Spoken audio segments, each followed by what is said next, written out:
내 이름은 야마모토 아타루, 30살이다. 이건 2년간 내가 근무했던 최악의 악덕 기업에 대한 이야기이다. 2년 동안 진짜 존버했다 나 자신. 아타루, 좋은 아침. 안녕하세요 사장님. 오늘도 열심히구만. 자네 소문은 익히 들었네. 무슨 소문이요? 영업일이든 사무일이든 뭐든 열심히라고 말이지. 진짜요? 감사합니다. 자네한테 거는 기대가 크네. 네, 기대에 부응할 수 있도록 열심히 하겠습니다. 미야시타 씨, 안색이 안 좋아 보이는데. 감기 기운이 있어서요. 그럼 푹 쉬어야지. 무리하지 말고 오늘은 일찍 들어가요. 그치만 서류 정리를 아직 다 못 끝냈는데요. 그건 내일이나 내일 모레 해도 괜찮아. 그래도 괜찮아요? 서류보다도 자네 몸이 더 중요하니까. 일이야 감기가 나오면 열심히 하면 되지. 감사합니다. 직원들은 내 가족이니까. 사장님. 걱정 말고 집에 가서 푹 쉬어요. 이 회사는 일대 사장님께서 세우신 회사다. 소시 쪽에 많은 고생을 하셨기 때문에 직원들을 가족처럼 챙겨주신다. 그래서 서로 가족 같고 참 이상적인 회사였다.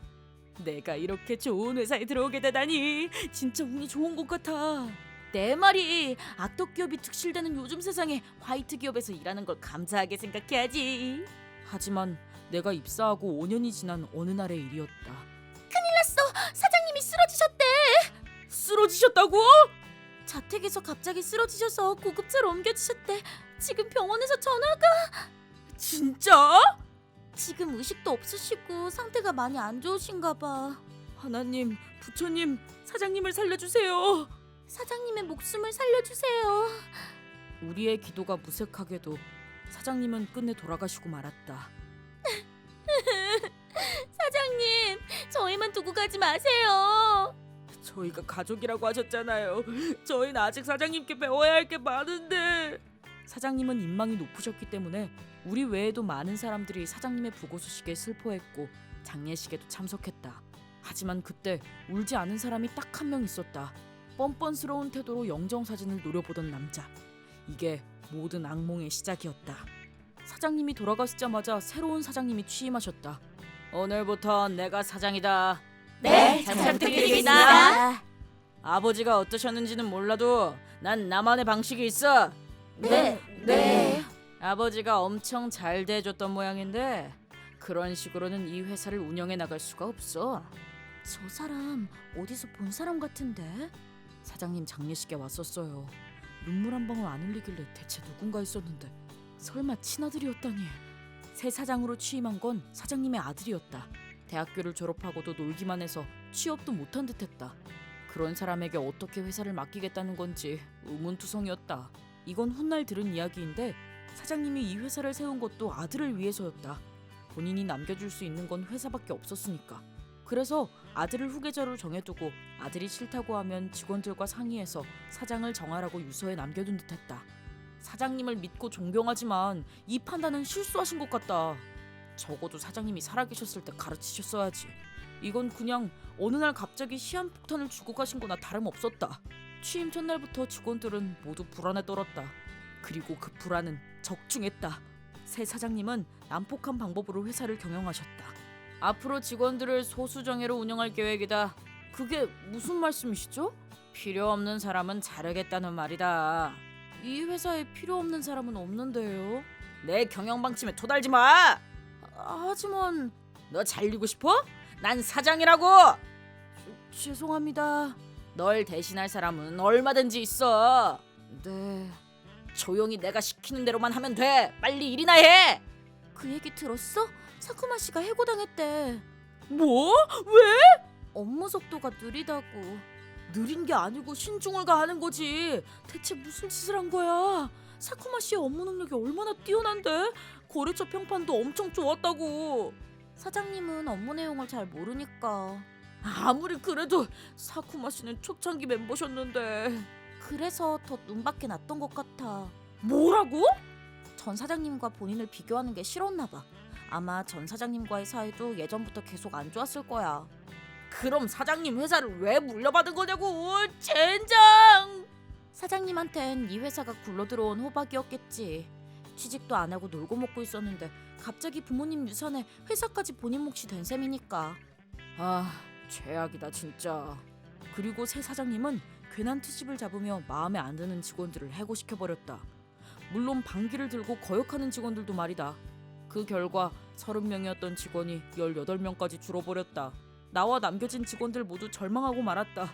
30명이 하던 일을 18명이서 나누자 업무량이 늘었다. 내가 왜 주말까지 나와서 일을 해야 하냐고. 이번 달은 하루밖에 못 쉬었어. 주 7일 근무에 저녁 늦게까지 야근. 그런데 야근 수당도 안 주고. 천국에서 지옥으로 떨어진 기분이야. 화이트 기업에서 갑자기 찐악덕 기업이 되다니. 나 그냥 여기 관둘까? 그러지 마. 아타루는 더 다녀보려고? 전 사장님께 신세진 것도 있으니까 끝까지 일해보고 싶긴 해. 그치만 근데 진짜 전 사장님의 친아들 맞아? 전 사장님이 예전에 일이 너무 바빠서 아들을 제대로 돌봐준 적이 없다고 그러셨어. 그래서 그냥 오냐오냐 키우셨던 건가? 그마저도 사춘기 때 집을 나가서 거의 절연 상태였지. 그래서 직원들을 정말 예뻐하신 거야. 직원들을 정말 아끼셨다면 이 회사를 아들에게 물려주지 말았어야 했어. 내 말이. 야 미야시타, 너 뭐 하는 거야? 거래처 담당자님께 감사 편지를 쓰고 있는데요. 뭐? 요즘 시대에 감사 편지를 직접 쓴다고? 네, 전 사장님이 직접 써야 마음이 전해진다고 해서.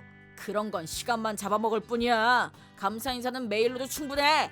하지만 거래처 분들도 미야시타의 감사 편지를 좋아하시는데요. 뭐야 너? 얘 실드 치는 거야? 그런 건 아니지만. 앞으로 이런 허튼 짓 하면 해고야. 허튼 짓이라니. 미야시타 씨, 그런 일로 우울해하지 마.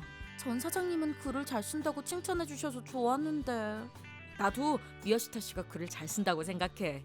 정말 미야시타 씨의 글은 예쁘고 따뜻해. 따뜻하다고? 미야시타 씨가 예쁘고 따뜻한 사람이라 글도 그런 거야. 아타루 너무나 다정하다. 내가 다정한 걸 이제 알았다니. 전부터 알고 있었어. 힘든 일을 함께하는 동안 동기인 미야시타와 나는 더욱 가까워졌고 우린 사귀게 됐다. 뭐 너무 바빠서 데이트를 할 여유는 없었지만 그래도 여친이라는 절대적인 내 편이 있다는 사실만으로 마음이 든든하고 부당한 직장 내 괴롭힘도 여친과 함께 풀면서 어찌어찌 극복해 나갈 수 있었다. 하지만 사장님의 괴롭힘과 독재 경영은 점점 더 심해져만 갔다. 이번 연도부턴 보너스를 없애겠다. 네? 왜요? 우리도 경영 상황이 별로 안 좋잖아. 보너스만 믿고 주택대출 받았는데 어떡해. 보너스가 받고 싶으면 더 열심히 노력하라고. 주 7일 근무에 막차까지 일하고 첫 차로 출근합니다. 그런데 뭘 더 열심히 해란 말입니까? 뭐야, 또 너야? 감히 내 말에 토를 달아? 사장님, 회사 돈으로 고급 외제차 뽑으셨죠? 그것도 몇 대씩이나. 다 알고 있습니다. 룸사롱도 다니시잖아요. 그건 필요 경비잖아. 그런 것도 몰라? 그걸 제가 어떻게 알아요? 좀 더 직원들을 위한 경영을 해주십시오. 닥쳐. 넌 내일부터 창고 일이나 해. 네? 나는 회사 업무 중 가장 힘들다는 창고 일을 하게 됐다. 평소 이 일은 알바생들이 하는 육체 노동이지만 나는 사장님을 열받게 한 대가로 창고 일을 하게 된 것이다. 아타루 괜찮아? 괜찮아. 내가 체력 하나는 자신 있거든. 근데 너도 젊은 나이는 아니잖아. 그렇긴 하지. 아이고 어리야. 어리나 같다. 결국 허리를 다친 나는 이틀간 회사를 쉬게 됐다. 3일 후 직장에 복귀했는데 예상대로 사장님의 극대노가 기다리고 있었다. 야, 어디서 땡땡이를 치고 있어? 정말 허리를 다쳤어요. 진단서도 있습니다. 그딴 거 가져와봤자 산재 처리는 안 해줄 거야. 업무 도중에 다친 건데요? 이틀간 땡땡이 친 만큼 월급에서 깔 줄 알아. 네? 불만 있어? 싫으면 관두던가. 널 대신할 사람은 널리고 널렸으니까. 아닙니다. 너희도 잘 들어. 너희를 대신할 사람들은 널리고 널렸어. 싫으면 관둬. 더는 못 참아. 일단 악덕 회사는 그만두자. 이 회사 말고도 더 좋은 회사는 얼마든지 있어. 아타루, 우린 최선을 다했어. 지금 관둬도 전 사장님은 이해해 주실 거야. 은혜는 갚을 만큼 갚았어. 그래 맞아. 나도 더 이상은 못 다니겠어. 나랑 같이 관두자. 그래? 쇳불도 당김에 뽑으랬다고? 다음 날 우리는 사직서를 가지고 사장실로 들어갔다. 오늘부로 회사를 그만두겠습니다. 저도 그만두겠습니다. 뭐? 싫으면 관두라면서요. 그래서 관두려고요. 참나, 내 말에 토나다는 건방진 직원놈이 관둔다니 속이 다 시원하구만. 너희가 관둬도 아무 문제 없어.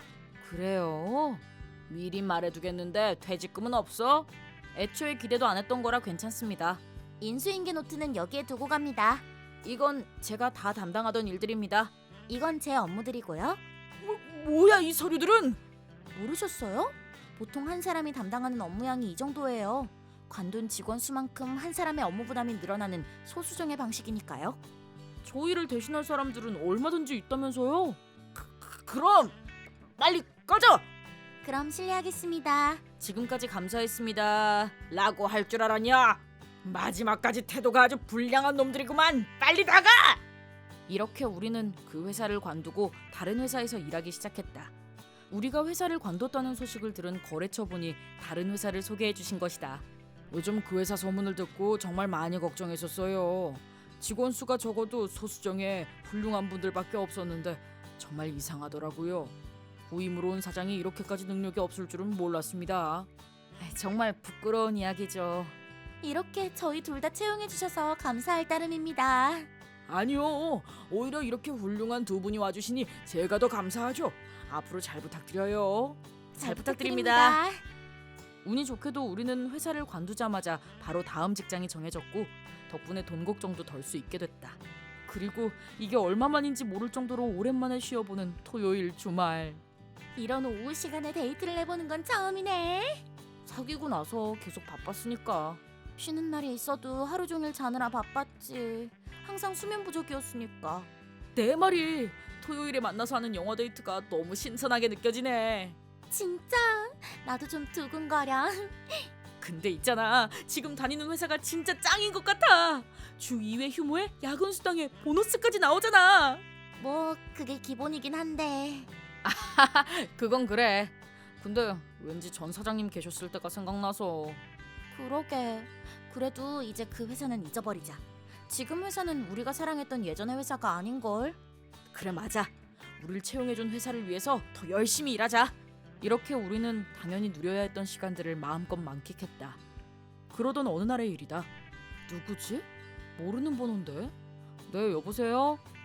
여보세요? 야마모토 아타루시 전화가 맞습니까? 네, 실례지만 누구시죠?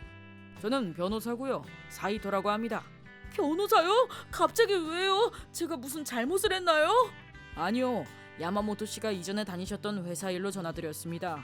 근데 저는 그 회사를 관둔 지 반년이나 지났는데요. 사실은 직원들이 사장님을 상대로 집단 소송을 걸었습니다. 네? 설마 사내 괴롭힘으로요? 그렇습니다. 그렇군요. 다들 못 참고 들고 일어났구만. 그래서요, 직원들의 근무 환경과 사장님의 폭언 등의 증거 혹은 증인이 되어주실 분을 찾고 있습니다. 그래서 저한테 연락하신 거군요. 부디 꼭 좀 도와주셨으면 합니다. 당연하죠. 사실은 우리만 그 열악한 환경을 도망쳐 나온 일이 항상 마음에 쓰였었다. 그래서 이 연락을 받고 정말로 기뻤다. 그 후 변호사는 우리가 관둔 후의 회사 상황에 대해서 이야기해줬다. 우리가 관둔 후 우리가 하던 일을 신입사원한테 알려줄 시간조차 없었다고 한다. 애초에 우리 업무를 신입이 하기엔 무리가 있었기 때문에 회사는 카오스 상태였다고. 거래처는 점점 계약을 끊어갔다. 그러자 사장님은 직원들에게 극대노하셨다고 한다. 그런 와중에 본인의 유흥비용은 모두 경비 처리했다고. 점점 열악해지는 근무 환경에 직원들은 짜증이 났고 관두는 사람도 속출했다. 하지만 어차피 관둘 거 고소라도 하자며 다들 들고 일어난 거라고 했다. 쥐도 궁지에 몰리면 고양이를 문다. 빨간 신호등이라도 다 같이 건너면 무섭지 않다. 뭐 이런 마음으로 언젠간 나도 그 악덕 사장을 참교육하기 위해 사장의 폭언들을 녹음해뒀고 진단서 같은 증거 기록도 남겨뒀었다. 물적 증거가 부족하던 참이었는데 내 증거들을 본 변호사도 날 칭찬했다. 그리고 집단 소송의 결과는 완벽한 우리의 승리였다. 나는 잔업수당, 사내 괴롭힘에 대한 위자료, 퇴직금 등으로 총 500만 엔을 받아낼 수 있었고 다른 직원들도 나와 동일한 금액을 받아낼 수 있었다. 대박인데? 우리가 받은 돈을 합치면 1000만 엔이야. 나 갑자기 벼락부자가 된 기분이야. 그렇다고 해서 그 악덕 사장의 죄가 사라지진 않아. 용서하고 싶지도 않고. 나도 그래. 앞으로 그놈에게 더한 지옥을 맛보게 해줘야 계산이 맞지. 이런 많은 액수의 위자료를 물게 되면서 그 회사도 순식간에 부도가 나버렸다. 또한 회사 경비로 구입한 외제차, 맨션 등 모든 재산을 차압당했다고 한다. 그로부터 얼마 후 사장은 행방불명돼 버렸다. 나는 전 사장님을 존경하고 있다. 하지만 존경을 받는 사람이라고 해서 육아까지 잘한다는 보장은 없다. 이 일을 통해 자식은 부모를 닮는다는 말은 편견이라는 걸 깨달았다. 사장님께 성묘를 가게 되면 이 사건에 대해서 한 말씀 정도는 꼭 드리고 와야 할 것 같다. 그로부터 1년 후 전 사장님이 돌아가신 지 3년이 지났을 때 나는 큰 맘 먹고 여친에게 프로포즈를 했다. 또한 우리가 받은 위자료는 결혼식에 쓰기로 했다. 물론 직장 동료들도 다 초대해서 멋진 결혼식을 올렸다. 우리 돈으로 결혼식을 올릴 수도 있었지만 이왕 올리는 거 악덕 사장한테 시달린 동료들에게 되돌려주고 싶었다. 그리고 결혼식 날 동료들의 근황에 대해서도 물어봤다. 모두들 성실한 근무 태도를 인정받아 이직할 때도 수월했다고 한다. 우리처럼 거래처에 입사 제안을 많이 받았다고 한다. 참고로 이제 막 입사한 신입사원들도 선배들을 따라 회사를 옮길 수 있었다고 한다. 우리 회사는 많은 분들이 믿어주셨던 정말 멋진 회사였던 것이다. 그래서 더욱 이런 식으로 뿔뿔이 흩어지게 된 게 너무너무 분했다. 나 꿈이 하나 생겼어. 그 꿈이 뭔데? 나도 회사를 세워서 사장이 되는 거야. 전 사장님이 내게 알려주셨던 것들을 나도 젊은 직원들에게 알려주고 싶어. 너무 멋있다. 나도 열심히 도와줄게. 하지만 하지만 후계자 결정은 직원들의 의견도 반영할 것. 이건 사원으로 정해둘 거야. 찬성. 야마모토 아타루, 사장의 꿈을 이뤄내기 위해 앞으로도 열심히 일할 생각입니다. 내 이름은 사치우 사나요. 대학교 2학년 20살입니다. 소라우, 이 나쁜 놈! 왜 술에 취해 울고 있냐고요? 방금 전에 반년간 사귀었던 남친한테 차였거든요. 3시간 전으로 거슬러 올라갑니다. 소라우? 오늘 동아리 회식이 있어서 못 만난다 그랬잖아. 나 근데 방금 길에서 너 봤어. 우리 언니랑 같이 있던데? 봤어? 우리 사귀던 첫날에 내가 언니 이야기 해줬었잖아. 내 건 뭐든지 다 욕심내는 사람이라고. 가까이 하지 말라고 내가 그렇게 말했는데. 내가 먼저 말 건 거 아니야. 니네 언니가 나한테 SNS로 DM 보낸 거야. 그건 그냥 무시하면 되잖아. 무시하기엔 너희 언니가 너무 예쁘게 생겨서. 처음엔 보정인 줄 알았는데 직접 만나보니까 실물이 더 섹시하더라고. 아무리 그래도 여친의 칠언니랑 바람을 피우다니. 너한테 매력이 없는 걸 어떡하냐? 자꾸 내 탓하지 마라. 너 근데 레나 씨랑 진짜 친자매 맞냐? 일도 안 닮았던데. 소라우 너무해. 난 널 믿었는데. 누가 난 믿으래? 아무튼 난 레나 씨랑 사귈 거야. 잘 부탁해 처제. 아마 오래 못 갈 거야. 우리 언니는 가진 걸 금방 질려하는 사람이거든. 그래도 사귈 거야? 지금 우리가 서로를 얼마나 사랑하는데. 네가 몰라서 그래. 전에 만났던 사람들도 다 그 말 했었어. 난 달라. 그 말도 많이 들었지. 시끄러워. 차임 분풀이를 하려거든 딴 데 가서 하라고. 더 말해봤자 내 입만 아프지. 잘 살아라 소라오. 진작에 그럴 것이지. 원래는 소라오랑 같이 오기로 했던 이자카야인데 이렇게 혼수를 하게 된 겁니다. 도대체 왜 다들 언니한테 가는 거냐고. 제 인생을 다시 돌이켜보면 언니는 참 많이도 빼앗아갔습니다. 제 친언니지만 언니는 잡지 모델까지 할 정도로 정말 미인입니다. 부모님은 예쁘고 착했던 언니만 좋아하셨고 항상 언니한테만 새 걸 사주셨어요. 언니가 진료하면 제가 물려받았기 때문에 장난감도 옷도 가방도 무엇 하나 새 걸 받은 기억이 없습니다. 왜 언니만 사줘요?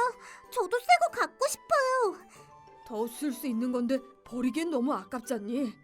너보단 언니 센스가 더 좋으니까 그냥 받아둬. 저는 차분하고 단정한 스타일을 더 좋아했어요. 근데 부모님 눈엔 평범한 것만 좋아하는 특이한 애로 보였나 봐요. 반면 언니는 부모님이 좋아하실 만한 부분을 공략했죠. 엄마, 이거 보세요. 어머나, 너무 귀엽구나. 근데 하나야한테는 안 어울릴 것 같아요. 네 옷이니 신경 쓰지 말고 고르거라. 저는 어릴 때부터 부모님의 사랑을 포기했습니다. 애정 결핍을 다른 데서 채우려고 하다 보니 남자들을 사귀게 됐죠. 저는 고등학교 1학년 때 처음으로 남친이 생겼습니다. 처음엔 저만 사랑해줘서 너무나도 행복했습니다. 그런데 3개월이 지났을 무렵 저는 충격적인 광경을 보게 됩니다. 다쿤, 사랑해. 나도 사랑해. 뭐 하는 거야? 하나요? 결국 그 남자도 언니가 좋아졌다는 이유로 저와 헤어졌습니다.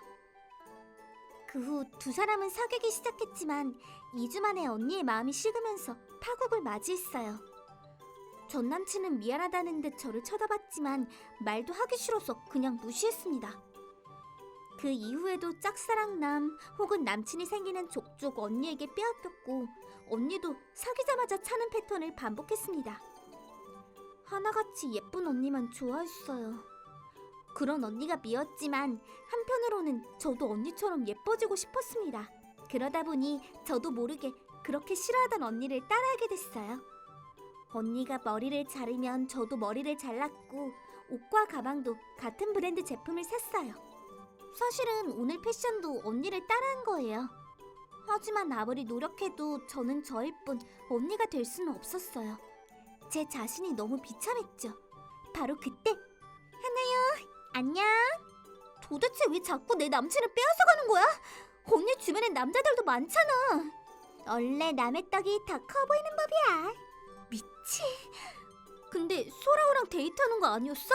아, 헤어졌징. 뭐?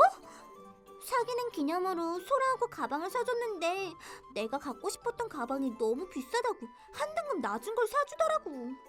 돈이 별로 없다길래 손절가부터 줬지. 가방을 받긴 받았는데 앞으로 데이트할 때마다 더치페이 하자고 할 것 같은 거야. 그래서 마음이 식어버렸어. 남의 남친을 뺏어놓고 사귀자마자 바로 차버렸다고? 미친 거 아니야? 연애는 자유로운 거니까 또 남친 생기면 소개 부탁해. 어차피 비밀로 해봤자 소용없는 거 알지? 싫어. 언니한텐 절대 안 알려줄 거야. 그 후 소라와에게서 문자가 왔지만 술에 취해있던 저는 될 대로 되란 식으로 그냥 무시해버렸습니다. 아가씨, 엄청 취한 것 같은데 괜찮아? 괜찮아요. 여자 혼자 마시면 위험하다고. 우리랑 같이 술 깨러 갈래?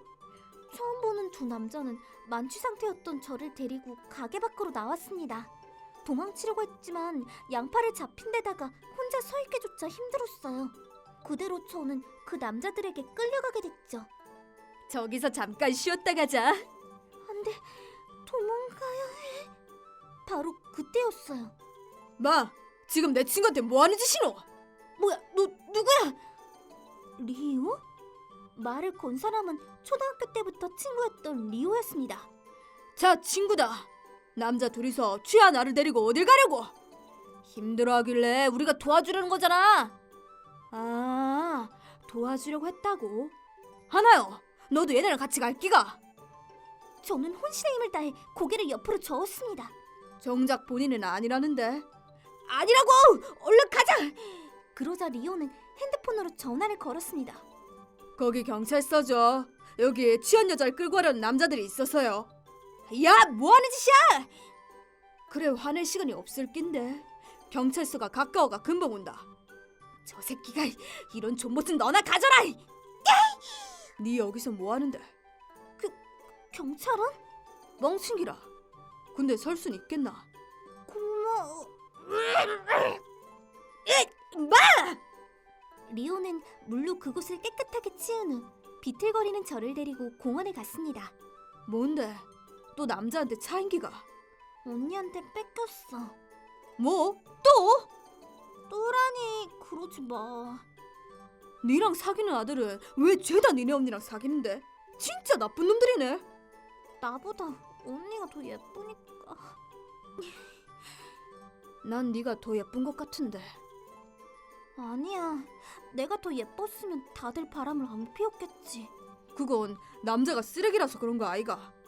내가 못생겨서 그런 거야. 마, 됐다. 그만해라. 그러고는 핸드폰으로 무언가를 누르더니 충격적인 한마디를 뱉었습니다. 그럼 마, 내랑 한번 사귀어보든가. 절대 안 넘어가는 남자도 있다는 걸 보여주는 거야. 너 무슨 말을 하는 거야? 오늘부터 넌 내 여친이다. 알았나? 그때부터 제 정신은 점점 희미해졌고 결국 기억을 잃고 말았습니다. 다음 날 여기 어디지? 인났나? 리오? 눈을 떠보니 저는 처음 보는 침대에 있었고 침대 옆 소파엔 리오가? 이게 어떻게 된 거야? 취한 여친을 지켜주는 건 남친의 당연한 도리 아이가. 여친? 네 기억 안 나나? 리오는 핸드폰을 꺼내서 녹음한 파일을 들려줬습니다. 오늘부터 넌 내 여친이다. 알았나? 음, 요 봐라. 내 말이 맞지? 취소는 안 된대. 녹음해두길 잘했네. 잠깐만, 내가 네 여친이라고? 난 니네 언니랑도 아는 사이다 아이가. 그럼 네 마음도 놓이겠지? 저는 결국 리오의 말대로 리오와 사귀게 되었습니다. 리오와는 옛날부터 사이가 좋았지만 사귀게 될 줄은 몰랐어요. 정말 상상도 못했던 일이라 어찌해야 좋을지 몰랐습니다. 한편 리오는 아무렇지 않게 저와의 데이트를 즐기며 시간을 보냈습니다. 지금까지 사귀었던 남친들과는 다르게 리오와의 데이트는 뭐랄까 너무 편안하고 즐거웠습니다. 그 중에서도 제일 기뻤던 건 스타일을 바꿔보자. 뭐? 지금 머리 스타일도 니네 언니 따라한 거 아이가. 옷도 차분하고 단정한 스타일이 니랑도 잘 어울린다. 그치만 속는 셈 치고 내 말 한번 믿어본나? 그날 리오는 하루 종일 쇼핑몰과 미용실을 돌아다니며 제 스타일을 바꿔주었습니다.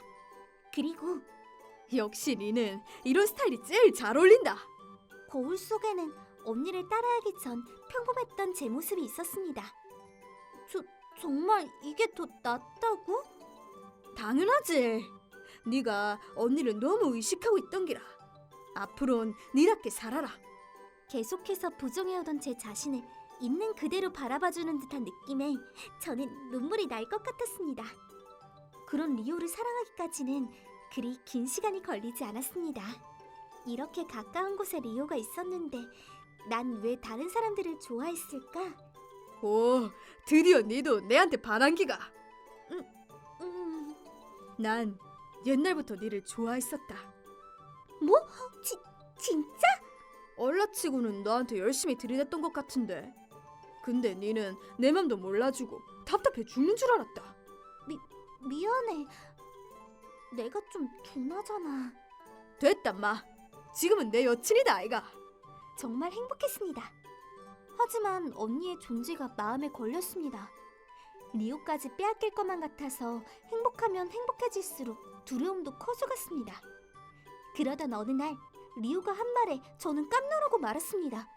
이제 슬슬 니네 언니 좀 소개해주면 안 되겠나? 뭐? 네 얼굴에 리오를 빼앗길 수 없다고 써있다 아이가. 미안. 내가 말했지. 난 다른다는 걸 증명해주겠다고. 그리고 니네 언니는 좀 뜨거운 맛을 봐야 정신 차린다. 언니 말은 소개해주고 싶지 않았지만 그래도 리오를 믿고 싶었습니다. 리오를 언니에게 소개해주기로 결심한 저는 언니를 결국 카페로 불러냈습니다. 진짜 날 소개해주겠다니. 이제 너도 포기했구나? 라며 절 비웃었지만 이번에야말로 슬픈 결말이 아닐 거라고 믿었죠. 그리고 소개 당일. 안녕하세요. 레나예요. 이젠 대놓고 꼬시기로 한 건지 작정하고 꾸미고 온 언니가 카페로 들어왔습니다. 정말 어이가 없더군요. 안녕하세요. 하나여와 사귀고 있는 리오라고 합니다. 어머나, 사투리가 너무 섹시하세요. 언니는 자리에 앉자마자 가슴을 드러내며 허리를 꼬아댔습니다. 리오는 그런 언니를 무시한 채 슬쩍 저를 쳐다봤습니다. 저희가 미리 정해놓은 신호였죠. 오케이. 알바하는 곳에서 전화가 왔네. 잠깐 전화 좀 받고 올게. 천천히 받고 와. 이때다 싶은 표정의 언니와 리오만을 남겨둔 채 약속한 대로 가게 밖으로 나와 전화하는 척을 하면서 몰래 두 사람을 엿보고 있었습니다. 사실은 리오와 함께 카페 안이 훤히 들여다보이는 카페를 찾아서 약속 장소로 정해뒀습니다. 리오야, 있잖아. 리오 옆에 앉지 말라고. 내 동생이랑 왜 사귀는 거야? 왜라뇨? 하나여가 착하긴 한데 너무 평범하고 얼굴도 그냥 그렇잖아. 그래서 하실 말씀이 뭔데요? 그냥 까놓고 말할게. 사실은 나 말이야. 리오가 좋아졌어. 하나여 말고 나랑 사귀면 안 될까? 카페 밖에 있어서 이야기의 내용은 알 수 없었지만 언니가 리오를 꼬시고 있다는 건 확실했습니다. 제 전남친들에게도 저랬다고 생각하니 제 속이 뒤집히는 것 같았습니다. 전에 만났던 남자들이었다면 언니의 유혹에 홀랑 넘어가고도 남았을 겁니다. 하지만 이번엔 달랐습니다. 원래는 밖에서 기다리기로 했었지만 무슨 말을 하는지 너무 궁금해서 가게 안으로 몰래 들어가 봤어요. 바로 그때 정말로 취하시네요. 뭐? 모멸감에 가득 찬 리오의 목소리가 들렸습니다. 리오야, 미안한데 지금 추하다고 했니? 혹시 그거 나한테 하는 말이야? 에이, 설마. 아니지. 언니는 떨리는 목소리로 말했습니다. 자존심에 엄청난 상처를 입은 듯 했습니다. 동생 남친을 건드리는데 그걸 취하다고 하지 그럼 뭐라 합니까? 솔직히 이런 말을 하기 싫었는데요. 좀 미치신 것 같아요. 뭐라고?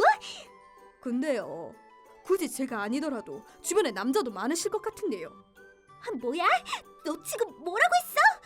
그 순간 언니를 등지고 앉아있던 가게 안의 남자 손님들이 일제히 자리에서 일어났습니다. 그 남자들의 얼굴을 보고 정말 깜놀했어요. 언니만 쳐다보느라 미처 주변까진 못 봤는데 가게 안에 앉아있던 건 제 전남친들, 즉 언니로 갈아탔다가 대차게 차인 전남친들이 카페 안에 모여 있었습니다. 레나? 뭐야? 너희가 왜 여기 있는 거야? 동생보다 더 잘해주겠다고 해서 사귀었더니 사귀자마자 잠수는 왜 탄 거야?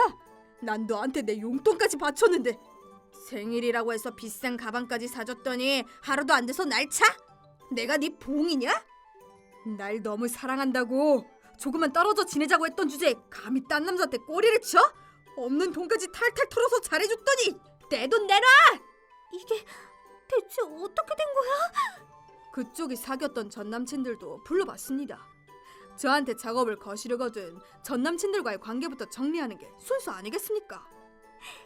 나한테 감히 이딴 짓을. 그건 내가 할 말이야! 나는 원래부터 하나요랑 사귀고 있었어. 하나요는 다정하고 소탈한 데다가 참 좋은 여자였어. 맞아, 너보다 하나요가 더 좋은 여자야. 하나요, 나랑 다시 사귀어줘. 야, 순서대로 하면 최근에 사귀었던 내가 먼저지. 야, 너희 뭐야? 혼자 내가 더 좋다며? 시끄럽다 이 문디제스들아. 하나요는 내 여친이다, 알았나? 니들같이 띠리한 자식들은 손끝 하나 못 건드린다. 싸울 거면 딴 데 가서 싸워라. 하나요, 남친이 벌써 생긴 거야? 도대체 왜? 문득 이런 생각이 들었어요. 난 어쩌다가 이런 사람들을 좋아하게 된 걸까? 라고요. 이젠 나도 말할 수 있어. 여러분, 언니한테 넘어가줘서 고마워요. 그리고 언니도 고마워. 뭐야? 언니 덕분에 내가 리오랑 사귈 수 있었어. 고마워. 하나요, 잠깐만. 하나요, 난 잘못한 게 없어. 이 나쁜 여자가 나한테 먼저 꼬리친 거라고. 차인 분풀이를 하려거든 딴 데 가서 해줄래? 나와 리오는 막장 드라마 같은 상황을 뒤로하고 그 가게를 나왔습니다. 속은 후련했지만 딱 하나 궁금한 점이 있었습니다. 왜 내 전남친들까지 불렀던 거야? 궁금하나? 응. 그러자 평소 리오답지 않게 겸연쩍은 얼굴을 하며 내가 좋아하는 여자가 누구랑 사귀었는지 궁금하다 아이가. 그래서 SNS를 좀 찾아봤는데 니랑 둘이 찍은 사진이 있길래 홧김에 그랬다. 이유의 대답에 저도 모르게 웃음이 나왔습니다. 웃지 마라. 그치만 리오가 너무 귀여운가? 고마해라 좀. 같이 가!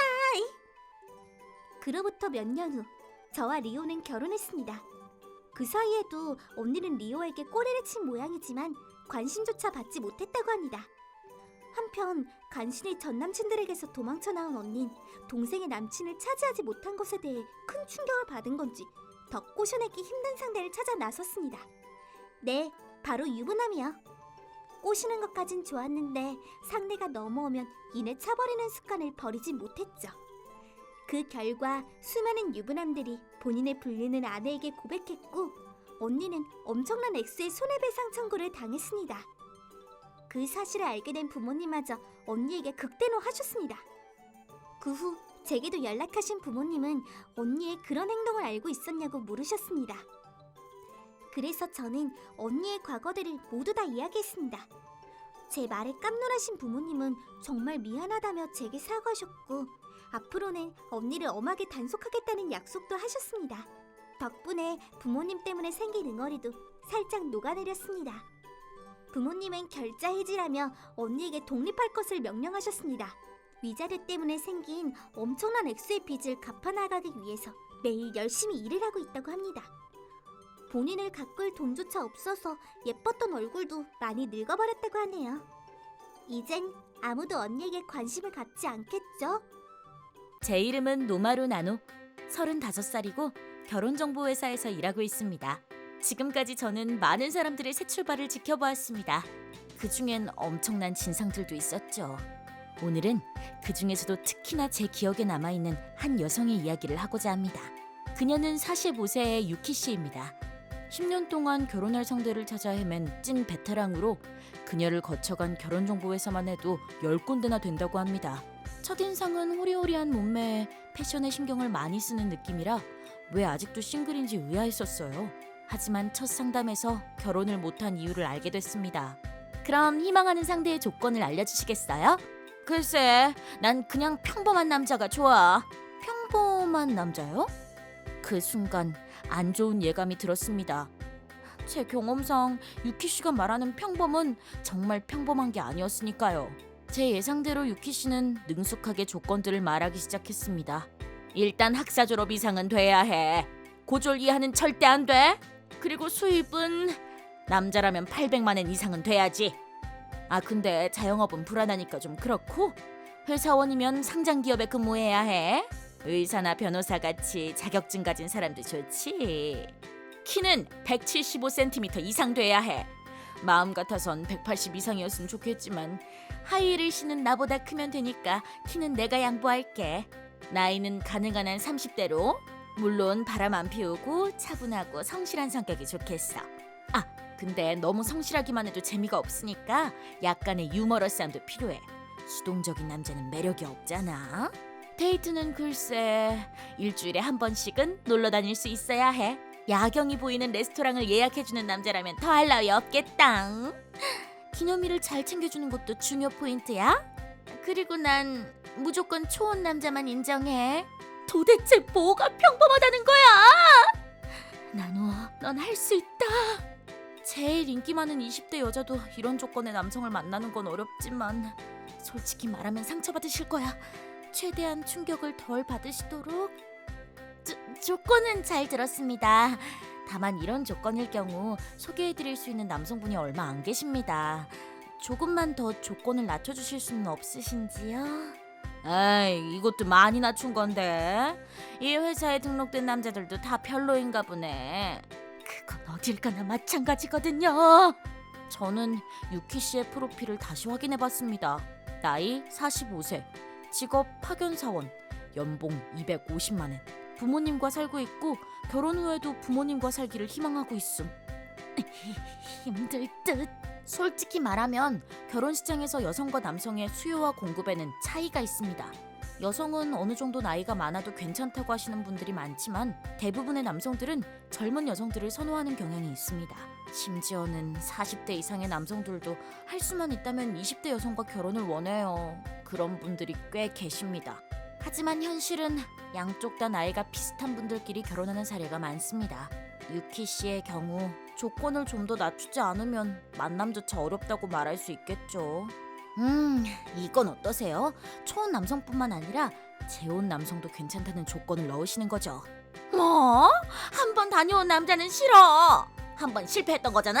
물론 이혼을 실패라고 볼 수도 있지만요. 이혼의 원인이 여성에게 있는 경우도 적지 않습니다. 또한 초혼의 실패로 또다시 재혼을 하시는 경우 영원히 함께 살고 싶어 하시는 분들도 많습니다. 그치만 아이가 딸려 있을 수도 있잖아. 솔직히 남의 아이까진 키우기 싫어. 아이는 전처가 키우는 경우가 대부분이고 나이에 따라서는 자녀가 이미 독립했을 수도 있어요. 할배랑 사귀긴 싫단 말이야. 애 아빠가 할아버지 같으면 너무 창피하잖아. 저는 순간 제 귀를 의심했습니다. 저 실례지만 혹시 자녀를 계획하고 계세요? 당연하지. 결혼하면 아이도 낳아야지. 그래서 남자 나이가 젊어야 하는 거야. 내가 일을 못해도 가족을 건사할 수 있는 능력도 필요하고. 그러시군요. 저는 더 깊은 고민에 빠졌습니다. 결혼해서 아이를 낳고 싶은 마음은 충분히 이해합니다. 하지만 현실적으로 20, 30대 여성과 비교해서 45세의 여성이 자연 임신을 하기란 어려운 일이고 제 지인 중에는 많은 비용을 들여서 불임 치료를 하는데도 임신이 되지 않아 힘들어하시는 분도 계십니다.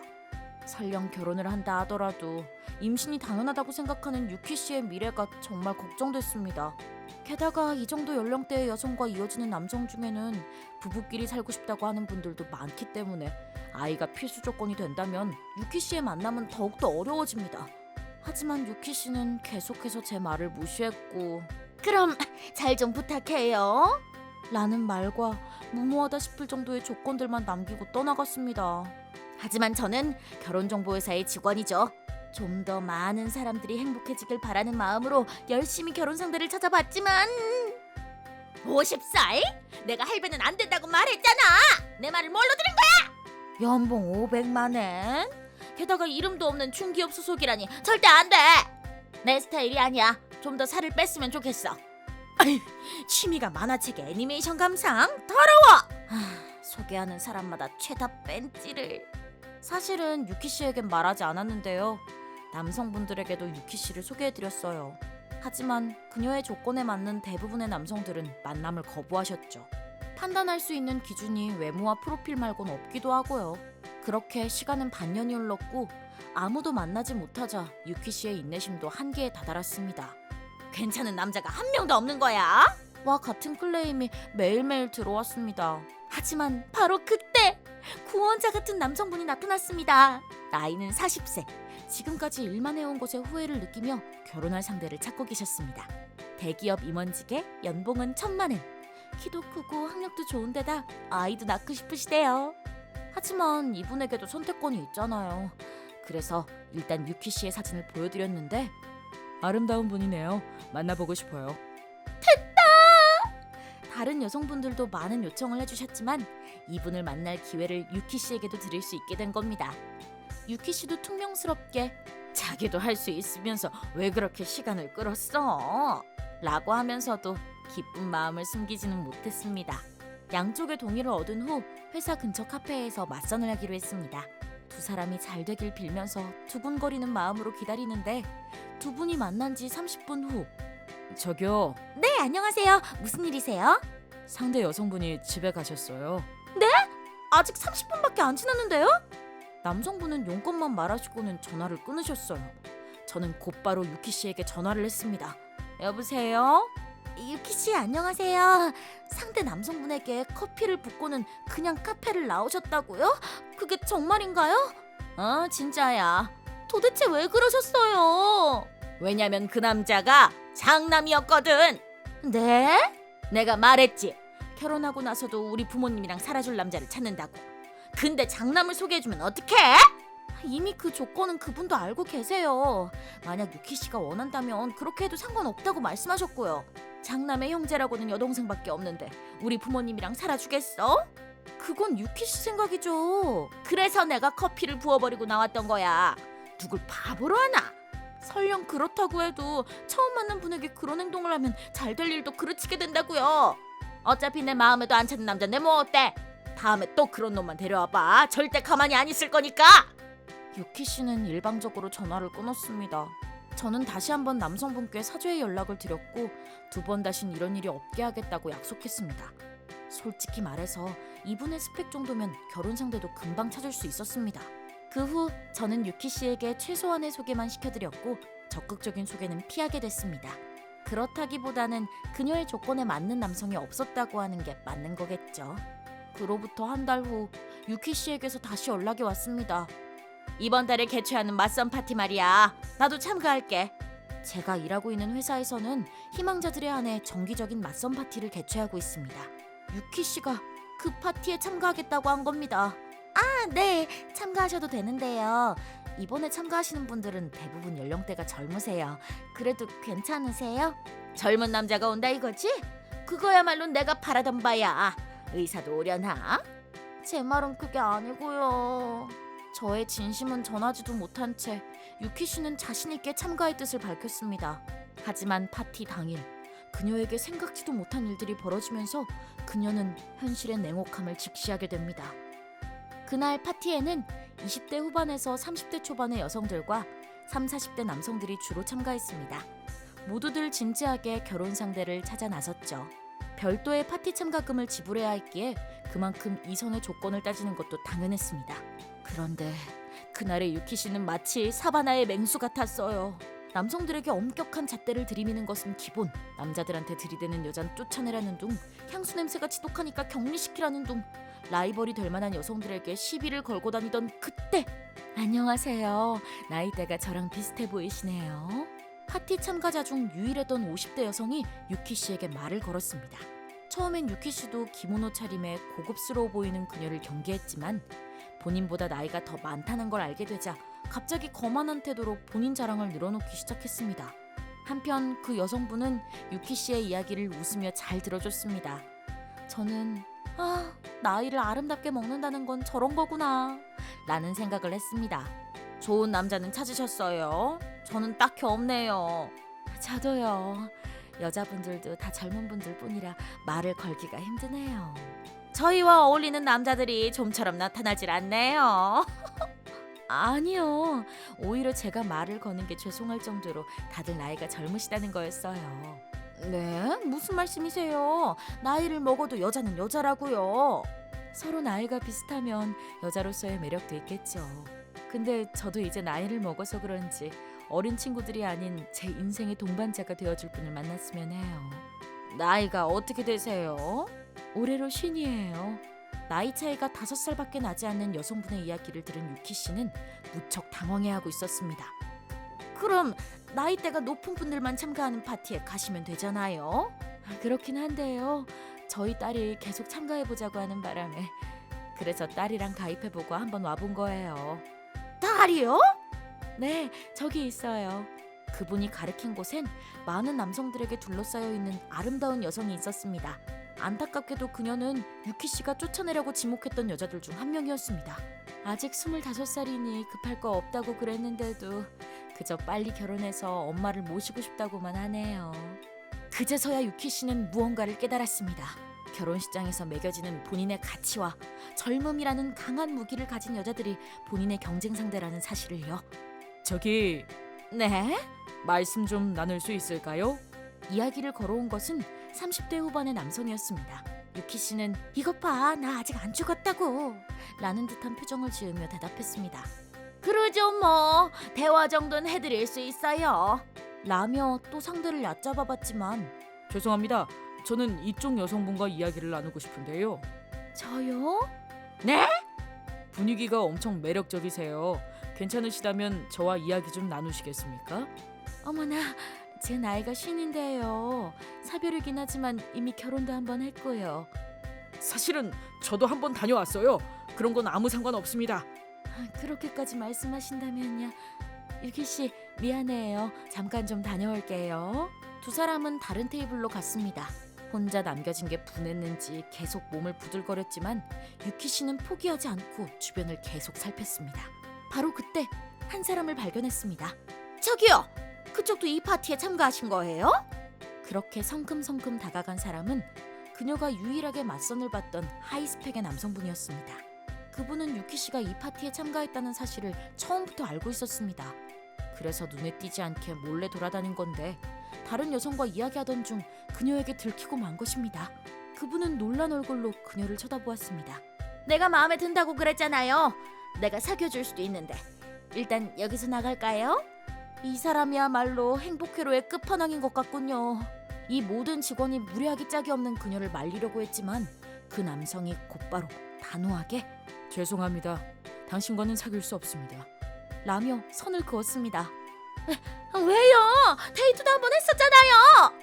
맞선 상대가 장남이라는 사실을 알자마자 커피를 붓는 여성이라면 누구나 다 거절할 겁니다. 그땐 내 조건이랑 안 맞는 것 같아서. 그래서 내가 타협해 주겠다잖아. 타협의 뜻이 뭔지는 아세요? 제가 보기엔 여기 계신 여성분들 중 당신의 품격이 가장 낮아 보이는군요. 이딴 기집애들보다 못하다는 뜻이야? 당신은 본인 마음속에 찌꺼기들을 남겨둔 채 나이만 먹었어요. 남성분의 훌륭한 말 한마디에 유키 씨는 눈을 부릅떴습니다. 결국 자존심이 허락하지 않았는지 짐을 챙겨서 회장을 빠져나갔습니다.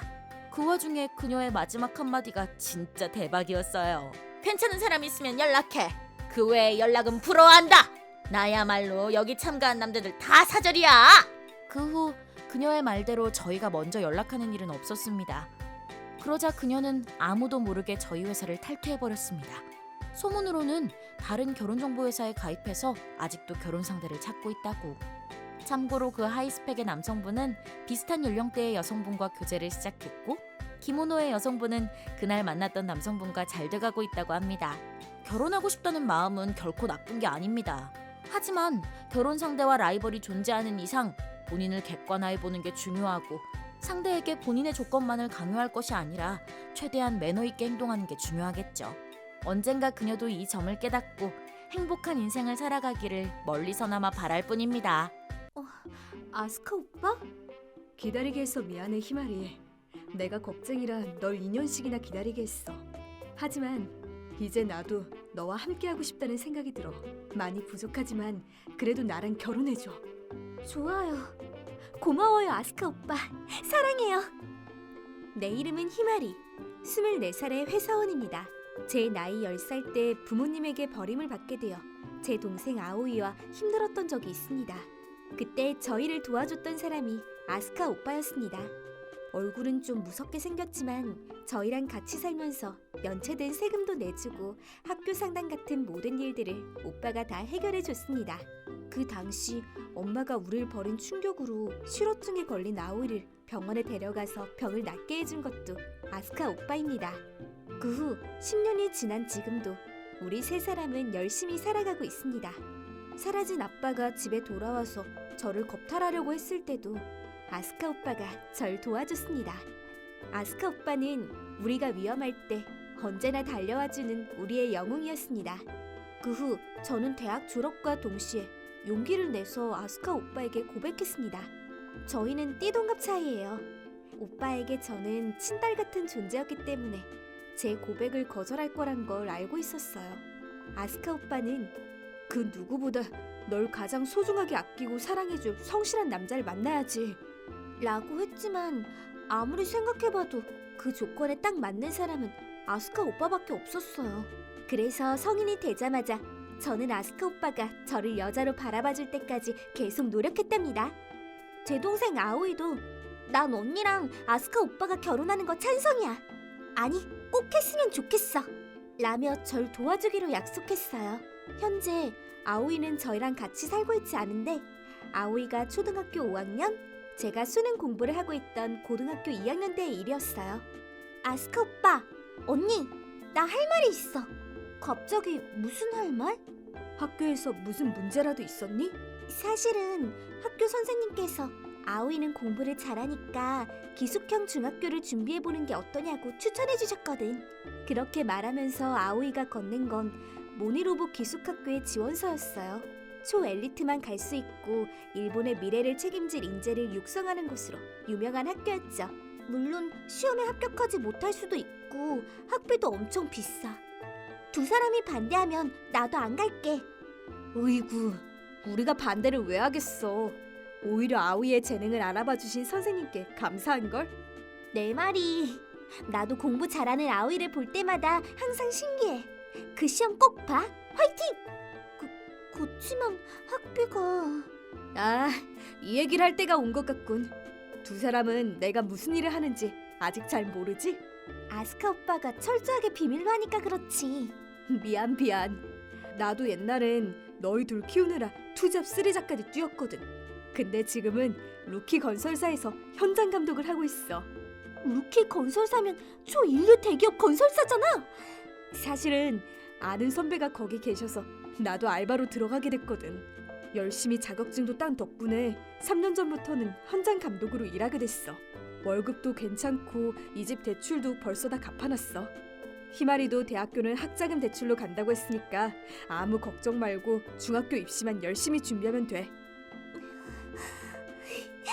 고마워, 오빠. 오빠 너무 멋있다. 나 오빠랑 결혼하고 싶어. 언니랑 결혼했으면 좋겠다. 왜들 이래? 자, 그러기로 했으면 열공해야지. 이렇게 아오이는 공부에만 전념했고 보란듯이 모니로봇 기숙학교에 입학할 수 있었어요. 그 후 아오이는 집을 나가게 됐답니다. 아스카 오빠는 아쉬워서 눈물까지 흘렸어요. 왜냐면 대학교까지 쭉 기숙사 생활을 해야 했거든요. 야, 아오이, 명절엔 꼭 집에 와야 해. 알겠다니까. 너무 울지 마. 앞으로는 이 집에 나도 없으니까 열심히 유혹해봐. 아유, 야, 뭐래 진짜. 화이팅! 그렇게 아오이는 집을 나갔고 이 집엔 나와 오빠만 남게 됐습니다. 사실은 대학을 졸업하자마자 아스카 오빠에게도 고백했어요. 아오이도 그 사실을 알고 있었기 때문에 혹시 아오이가 저를 밀어주려고 집을 나간 건가 하는 생각도 들었어요. 그 후 둘만의 생활을 하면서 아스카 오빠도 저를 여자로 보게 됐고 결혼할 생각까지 하게 된 거죠. 다시 프로포즈를 하던 초반 장면으로 돌아가서 사귀지도 않고 바로 프로포즈를 했던 점이 참 아스카 오빠답더라고요. 아오이한테도 그 얘기를 했더니 아싸! 집을 나온 보람이 있었어! 역시 넌 계획이 다 있었구나! 내 동생이지만 정말 존경스러워! 앞으로는 아스카 오빠가 내 형부네! 최고로 행복하당! 정말 축하해! 고마워. 우린 부모님도 안 계시니까 감사한 분들께 직접 인사드리고 혼인신고만 하면 결혼식은 굳이 안 해도 될 것 같아. 안 돼, 꼭 올려야 해. 내가 아스카 오빠한테 말할 거야. 알았어. 그럼 쉬는 날에 한번 집에 돌아와. 이렇게 저는 찐 행복을 느끼고 있었죠. 그러던 어느 날 고등학교 동창회를 알리는 편지가 도착했습니다. 솔직히 가고 싶지 않았어요. 희마리? 얼굴이 안 좋아 보이는데 무슨 일 있어? 오빠, 그게 사실은 동창회에서 편지가 왔어. 고등학교 동창회? 나는 중졸이라 가본 적이 없는데. 가는 게 좋을까? 희마리가 안 내키면 안 가도 되는데 조만간 우리가 결혼을 할 거니까 결혼 소식도 알릴 겸 가는 것도 괜찮을 듯. 귀여워. 우리 남편 너무 귀여워. 아스카 오빠가 이 정도로 저와의 결혼을 기대하고 있는 게 너무 기뻤어요. 그래서 저도 동창회 다녀올게요 라고 대답했지만 저의 이 결정은 엄청난 후폭풍을 불러오게 됩니다. 다들 오랜만이야. 잘 지냈어? 대박! 너 엄청 예뻐졌다! 사실 저는 고등학교 시절에 즐거웠던 추억이 별로 없었습니다. 그도 그럴 것이... 어머, 희말이잖아? 뭐야, 너도 동창회 온 거야? 요즘은 그때처럼 가난하진 않나 봐. 드레스도 그럴싸하게 입고 오고? 이 미사키라고 하는 여자애 때문입니다. 저는 이 여자애한테 피해를 준 적이 1도 없는데 자꾸만 저를 무시하고 거지, 고아, 거짓병이 옵는다면서 꾸준히 제게 학폭을 가했던 아이입니다. 그 중에서도 제 머릿속에 깊이 박혀버린 사건이 있었어요. 그 당시 저는 아스카 오빠 모르게 사귀던 남친이 있었습니다. 제 가정 환경도 다 이해해줬기 때문에 나름대로 진지하게 사귀던 사람이었어요. 근데 미사키는 저희가 함께 있을 때마다 저를 찾아왔습니다. 우와, 켄타 공부하는구나. 너무 멋지다. 있잖아, 다음에 나랑 같이 오락실 안 갈래? 미사키는 얼굴도 예쁜데다 남자들에게 애교가 많은 여자였어요. 어느새 제 남친도 미사키에게 넘어가고 말았죠. 희마리, 나 있잖아. 너한테 꼭 사과해야 할 게 있어. 갑자기 뭔 소리야? 사실은 내가 희마리 남친을 뺏었거든. 뺏었다니? 다 알면서 그래. 얼마 전엔 같이 호텔도 갔었어. 농담하지 마. 하나도 안 웃기거든. 농담 아닌데. 벌써 데이트도 여러 번 했거든. 진짜 그만하라니까. 의외로 달달한 걸 좋아하더라. 공부할 땐 꼭 안경을 쓰고 옷 스타일도 독특하던데. 네가 그걸 어떻게 알아? 그니까 내가 말했잖아. 나도 걔 좋아한다고. 걔도 내가 좋대? 그게 진짜야? 응, 정말로 미안해. 근데 이런 내 마음을 주체할 수가 없었어. 이게 사과한다고 될 일이야? 내가 너한테 무슨 잘못을 했다고? 뭐 거짓녀보단 내가 더 낫다는 거겠지. 그럼 이만. 이렇게 어이없는 라인을 보내온 것입니다. 그 후 저는 남친과 대판 싸우고 헤어졌습니다. 아스카 오빠와 아오이는 집에서 울기만 하는 저를 많이 걱정해줬지만 창피해서 말도 하지 못했습니다. 그 후 전 남친과 미사키가 어떻게 됐는지는 저도 모릅니다. 그 사건 이후 저는 학교에 가도 필요한 대화 외에는 입을 닫아버렸고 마음도 닫아버렸습니다. 그럼에도 불구하고 이곳에 온 이유는 딱 하나. 미사키에게 작은 복수를 하기 위해서입니다. 아 맞다. 나 곧 결혼해. 뭐라고? 고아의 거지인 네가 결혼을? 네가 뭐라 하든 난 신경 안 써. 아스카 오빠는 다정하고 강인한데다가 나랑 내 동생을 세상 소중하게 생각해주는 사람이야. 난 그 사람을 정말 사랑하고 지금이 가장 행복해. 그래서 네가 뭐라 하든 별로 신경이 안 쓰여. 뭐래? 그래봤자 존못 돼지 아지겠지 뭐. 그렇게 궁금하면 우리 오빠 사진 보여줄까? 뭐야? 그냥 동네 양아치네. 내 스타일은 아니다. 아 별로네 진짜. 난 집이나 가야겠다. 그러더니 쿵쿵거리는 발걸음으로 그곳을 나가버렸습니다. 다시 한번 말씀드리지만 아스카 오빠는 꽤 강렬한 첫인상을 갖고 있지만 이목구비는 훈남입니다. 얼굴을 따지는 미사키도 사실은 엄청 부러웠을 겁니다. 저는 마음속 억울함을 조금이나마 풀 수 있어서 속이 시원했습니다. 그 후 동창회를 끝내고 나왔는데 아스카 오빠에게서 라인이 왔습니다. 희마리, 슬슬 끝나가는 시간 다 돼가서 데리러 왔어. 정말? 나도 이제 막 집에 가려던 참이었는데. 이 타이밍 무엇? 그럼 동창회장 입구에서 기다릴게. 고마워. 얼른 갈게. 이렇게 저는 두근거리는 마음으로 밖을 나왔습니다. 오빠. 어이 희마리. 근데 저분은 누구셔? 저기 처음 뵙겠습니다. 희마리 친구 미사키예요. 이게 뭐야? 그래요. 미사키가 제 뒤를 쫓아왔던 거예요. 우와 생각보다 너무 잘생기셔서 깜놀했어요. 말씀만으로도 감사해요. 결혼하신다면서요? 너무 부럽다. 이렇게 잘생긴 분과 결혼이라니. 오빠 빨리 가자. 그래. 그럼 미사키 씨 조심히 가세요. 저는 집에 가는 내내 기분이 너무너무 안 좋았습니다. 또다시 그때의 트라우마가 떠올랐기 때문입니다. 하지만 아스카 오빠는 희마리, 그 드레스 너랑 너무 잘 어울려. 그걸로 하길 잘했어. 오빠 고마워. 오빠가 예쁘다고 해주니까 기분이 너무 좋다. 저의 불안한 마음을 단번에 녹여줬습니다. 아직 불안한 마음이 남아있었지만 저는 아스카 오빠와의 결혼을 준비해 나갔습니다. 근데 하필이면 아스카 오빠가 칸사이 지역의 현장 감독을 맡게 되면서 한 달간 출장을 가게 되었습니다. 하필 이렇게 바쁠 때 가게 돼서 미안해. 가능한 한 결혼식 준비는 주말에 하는 걸로 하자. 나랑 같이 하는 게 더 낫잖아. 고마워. 그래도 오빠보다 내가 더 쉬는 것도 자유로우니까 최대한 내가 준비해볼게. 힘들 때만 좀 도와줘.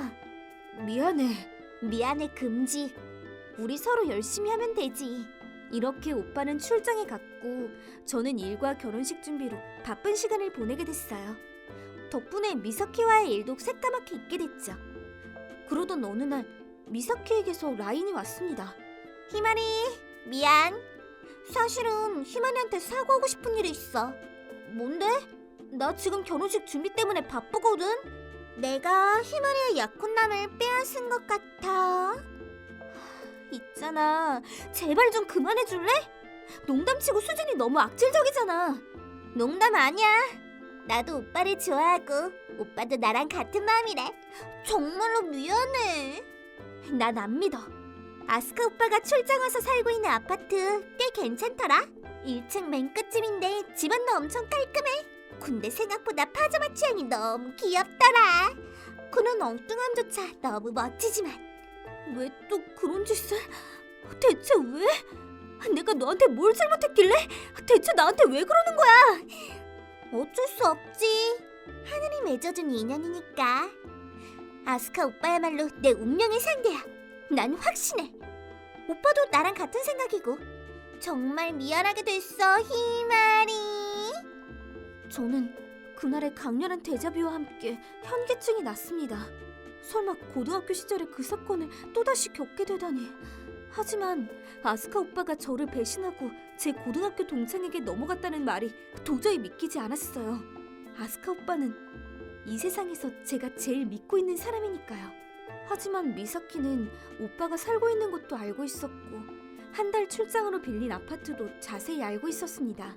저도 오빠가 전화와 영통으로 살고 있는 방을 보여줘서 알게 된 건데 방의 구조와 파자마까지 다 맞았습니다.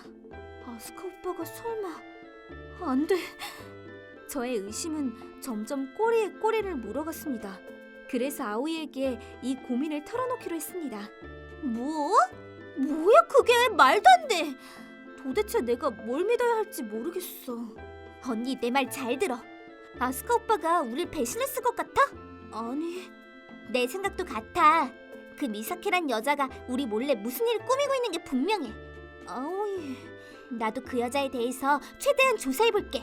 그니까 언니는 아스카 오빠한테 직접 물어봐. 말도 안 해보고 오빠만 의심하면 오빠와의 관계도 여기서 끝이야. 그건 안 돼. 그치? 그니까 용기를 내. 괜찮을 거야. 아스카 오빠를 믿어보자. 이렇게 아오이에게 용기를 얻은 저는 아무 말 없이 아스카 오빠네 집을 찾아가 보기로 했습니다. 희마리? 이 시간은 웬일이야? 안색이 안 좋아 보여. 눈 밑에 다크서클도 생기고. 대체 무슨 일이야? 오빠는 제 상태를 곧바로 알아챘고 걱정스러운 얼굴로 절 쳐다봤습니다. 오빠의 표정을 보자 제 마음도 무너져 내렸습니다. 도대체 왜 그런 거야? 왜 다들 미사키의 꼬임에 넘어가는 거냐고. 뭐라고? 너 지금 무슨 말 하는 거야? 속에 꽁꽁 감춰뒀던 진심이 눈물과 함께 터져나왔습니다. 잠깐만! 무슨 말인지 하나도 모르겠잖아. 천천히 이야기해봐. 오빠는 진심으로 당황했지만 그래도 제 이야기를 잘 들어줬습니다. 저는 하나도 빠짐없이 미사키가 보낸 라인들을 이야기해줬습니다. 그렇게 모든 이야기를 끝내자 도대체 이게 무슨 일을 해? 난 희마리를 데리러 갔던 날 말곤 그 사람을 만난 적도 없어. 오빠는 고개를 갸웃거리며 말했습니다. 놀라는 기색도 없이 그저 어떻게 된 영문인지 전혀 모르겠다는 표정이었습니다. 저 역시도 당혹스러움을 감출 수 없었습니다. 그치만 제 위치에 방구석까지 알고 있었는걸. 그러게 진짜 이상하네. 오빠는 무언가 생각났다는 듯이 저를 데리고 방으로 들어갔습니다. 그리고 서랍 안에서 무언가를 꺼내었습니다. 사실은 걱정할까봐 아무 말도 안 했는데 얼마 전 우체통에 이런 편지가 들어있었어. 오빠가 보여준 것은 10장이 넘는 편지지와 사진이었습니다. 편지지에는 이런 내용이 적혀 있었습니다. 어제는 많이 늦었네요. 오늘도 수고했어요. 이자, 우리 아이는 몇 명 낳을까요? 저는 많이 낳고 싶어요. 몰래 사귀는 건 괴롭지만 이렇게라도 당신과 함께할 수 있어서 행복해요. 알아요. 저를 진심으로 사랑하고 있다는 걸요. 당신은 부끄러움이 많아서 직접 말하지 않지만 저는 다 알고 있어요. 앞으로도 우리 함께해요. 앞으로도 계속 쭉 영원히요. 사진은 오빠를 몰래 찍은 것들 뿐. 출근 중인 정장 차림의 모습과 창밖에서 찍은 오빠의 파자마 모습까지. 등골이 서늘해질 정도로 무서운 스토커들의 증거들로 가득했습니다. 오빠, 왜 아무 말도 안 하고 가만히 있었어? 난 남자잖아. 이런 일이 처음이라 어떻게 해야 좋을지 몰랐어. 근데 이거 설마 그 미사키란 친구 짓은 아니겠지? 설마. 아무리 그래도 이건 좀... 바로 그때 제 머릿속에 또다시 고등학교 시절의 일들이 떠올랐습니다. 그때도 저는 미사키와의 라인 이후 남친에게 따져 물었습니다. 하지만 남친은 계속 만난 적도 없다는 말을 했었습니다. 그 당시 화가 머리끝까지 나 있던 저는 남친의 말을 들어보려고 하진 않았습니다. 하지만 그때 남친의 말이 사실이었다면... 그러던 중 아오이에게서 믿을 수 없는 라인이 도착했습니다. 설마 이건... 그리고 다음날 아직도 집에 안 왔나? 오늘은 좀 늦네. 빨리 보고 싶다. 아직인가? 말도 안 돼. 이게 정말 다 네 짓이라니. 희마리! 늦은 저녁, 오빠가 사는 아파트 근처에 숨어있던 미사키를 찾아냈습니다. 매일 밤 오빠 집의 창문이 보이는 곳에서 계속 숨어 있었던 겁니다. 지금까지 걸리지 않았던 게 용할 정도였습니다. 아스카 오빠를 몰래 기다린 미사키처럼 저희도 미사키를 몰래 기다렸습니다. 미사키 씨, 도대체 왜 이런 짓을... 아스카 오빠, 희마리보다 저를 더 사랑하시잖아요. 저한테 그러셨잖아요. 저와 매일 밤을 함께 보내셨잖아요. 그니까 저랑 결혼해요. 희마리보다 몇 배는 더 행복하게 해줄게요. 제발요. 미사키는 미친 듯이 울부짖으며 아스카 오빠에게 달려들었습니다. 그 모습을 본 저는 진심으로 소름이 돋았습니다. 내가 알고 있던 미사키가 왜 이렇게까지 미쳐버린 건지 정말 이해가 가지 않았습니다. 미안하지만 내가 사랑하는 사람은 이 세상에 단 한 사람, 희마리뿐이야. 떨어져 줄래? 일단 경찰서부터 가자. 그럴 수가... 싫어요, 아스카 오빠. 이제 우리한테 아무 짓도 하지 마. 난 여자라고 안 봐주니까. 희마리, 잠깐만 기다려줄래? 경찰에 신고 좀 해야겠어. 고마워, 오빠. 아스카 오빠는 스토커 피해를 당했다며 경찰에 신고했습니다. 곧바로 달려온 미사키의 부모님도 무릎을 꿇고 사죄하셨습니다. 부디 합의로 끝내달라고 말이죠. 하지만 미사키는... 이건 난 아스카 오빠랑 결혼할 거야. 부탁이니까 좀 놔줘요. 결국 미사키는 정신병원에 강제 입원당했습니다. 병원 관계자에게 끌려가면서도 마지막까지 아스카 오빠의 이름을 불렀다고. 참고로 아오이가 SNS에 주소를 하나 보내줬는데 거기엔 미사키로 추정되는 한 여성이 아스카 오빠의 사진을 올리며 오늘은 퇴근하고 남친과 데이트를 했다. 내가 선물한 파자마를 매일 입어주는 남친, 넘나 귀여움 등 온몸에 털이 곤두설 만한 피드들로 가득했습니다. 넌 그 계정을 어떻게 찾은 거야? 이래봬도 내가 SNS에 강하거든. 근데 그 미사키란 여자 왜 그렇게 아스카 오빠한테 집착한 걸까? 그건... 그로부터 반년 후 드디어 미사키도 안정을 되찾게 됐고 어느 정도는 일상생활을 할 수 있게 됐다고 합니다. 미사키의 어머님은 미사키가 상남자에게 모두 털어놓은 마음속 이야기들을 들려주셨습니다. 희마리가 너무 질투났어요. 공부도 잘하고 예쁜데다가 제가 한눈에 반했던 남자애랑 사귀기까지 했어요. 그래서 희마리가 결혼해서 행복하게 사는 모습을 보기가 싫었어요. 억울하고 질투나는 마음을 억누를 수가 없었어요. 미사키가 날 질투하고 있었을 줄이야. 그런 생각을 해본 적이 없었기에 진심으로 놀랐습니다. 하지만 이제 두 번 다시는 만나고 싶지 않았습니다. 저는 그 이야기를 전해들은 후 전화번호도 싹 다 바꿔버렸습니다. 그런 일을 겪었던 아스카 오빠도 한 달간의 출장을 마치고 제게 돌아와줬습니다. 결혼 준비도 순조로웠고 무사히 결혼도 했습니다. 이 세상에서 가장 아름다운 사람은 희마리 바로 너야. 고마워 오빠. 사랑해. 현재 저는 제 인생에서 가장 행복한 시간을 보내고 있습니다. 앞으로 저와 아스카 오빠의 신혼생활은 어떻게 전개될까요? 그건 다음 기회에 말씀드릴게요.